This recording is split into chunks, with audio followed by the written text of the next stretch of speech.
गृहस्थ होकर के इतना गहरा चिंतन भी महिला रखती है। आज आपके घर के अंदर कॉफी की बोतल है, इस संबोधन को सुनने के बाद अगर आप ये सोचते हैं कि इसको पी लेंगे इसके बाद नहीं बुलाएंगे, आप महाअपराधी हैं। वो कॉफी की बोतल अभी उठेगी, अभी, क्योंकि उसमें भी कॉकरोच मिला हुआ है। कॉकरोच को पीस करके आपने साफ सुथरे दूध में कॉकरोच के बॉडी के साथ तुमने कॉफी के बीन्स डाल करके, टेस्ट डाल करके तुमने जो पिया है ना, ये जैन नहीं है। सुनने के बाद भी अगर ना संभले तो जैन नहीं है। आपको वो कॉफी की बोतल जैसी है वैसी की वैसी बाहर छोड़नी पड़ेगी, और उस पर भी एक वीडियो, उस पर एक फोटो खींचिएगा। महाराज जी के उद्बोधन सुन करके आज से मैं कॉफी का त्याग करता हूं, और कॉफी की कचड़े में डाल करके उसका वीडियो क्लिक करके उसको अपने स्टेटस पे लगाइए। स्टेटस पे लगा करके दूसरे को प्रेरणा दीजिए कि मैंने कॉफी छोड़ दी है, अब आपको कॉफी छोड़ना है। ये छोटी सी भी लहर चलाएंगे तो जिस एंड्रॉइड से पाप कमाते हो, इसी से कीड़े बचाने का पुण्य मिलने लगेगा। ध्यान रखिएगा इस बात। ये जीवन है, इस जीवन का यही है रंग रूप। पता चल जाए उसके बाद हाथ नहीं लगाना उस चीज पे। पर एक बार बता दो ना, महाराज आचार्य सिंह जी कहते थे जैन शासन में पूर्व बोध की कीमत है। पहले से पता चल जाए हम कभी पाप नहीं करेंगे। नहीं पता है, अज्ञान भाव में कर दिया, कोई बात नहीं, क्षम्य है, उसका भी आके प्रायश्चित ले लो महाराज के पास। महाराज हम 15 साल से कॉफी पी रहे थे, हमको पता नहीं था, आप मुझे इसका प्रायश्चित दे दीजिए। गुरु इतने दयालु हैं, वो उसका प्रायश्चित दे देंगे। लेकिन पता चलने के बाद भी अगर आप पीते हैं, तुम मांसाहारी हो, तुमको प्रभु का अभिषेक करने का अधिकार नहीं है, क्योंकि तुमने कीड़े खा लिए कॉफी में मिला करके। नहीं दिखता है तो कुछ भी, ऐसा नहीं। अप्रत्यक्ष हिंसा में भी जैनियों की कोई भागीदारी नहीं होती। आचार्य भगवान कहते हैं, दादा गुरु ज्ञान सागर जी महाराज जी ने कहा है क्या कि महाराज दीक्षा लेने के बाद गृहस्थ धर्म हो या मुनि धर्म, सबसे पहले आपको राजसिक सुख मिलेगा। ठाट बाट अच्छे मिलेंगे, आ भगत अच्छी होगी, अच्छा बैंड बाजा बजेगा, तुम्हारे आने में जाने में भी बजेगा। ध्यान रखियो। तो आने जाने में जब बैंड बाजा बजे, पब्लिक साथ में रहे, ठाट बाट अच्छा रहे, इसको सुख मत मानना।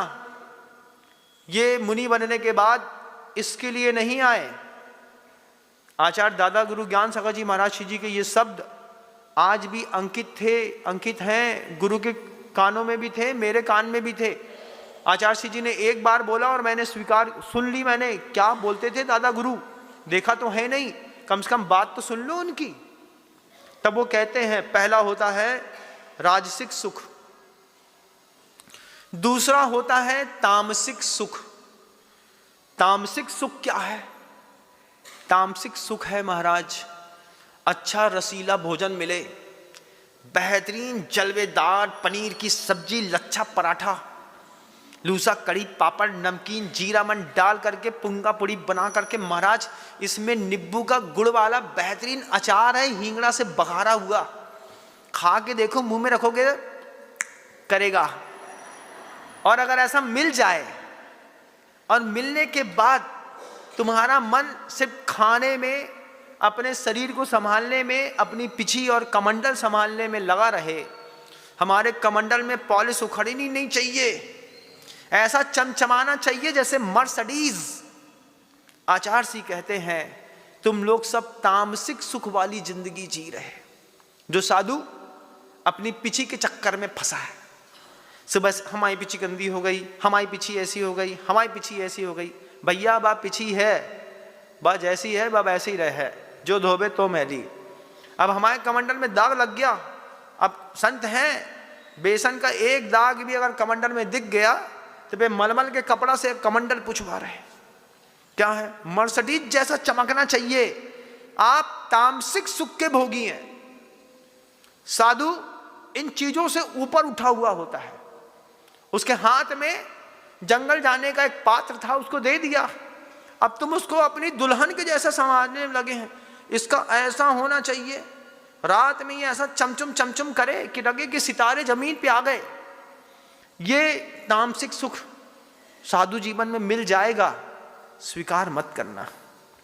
कुछ लोग होते हैं राजसिक सुख वाले, कुछ होते हैं तामसिक सुख वाले।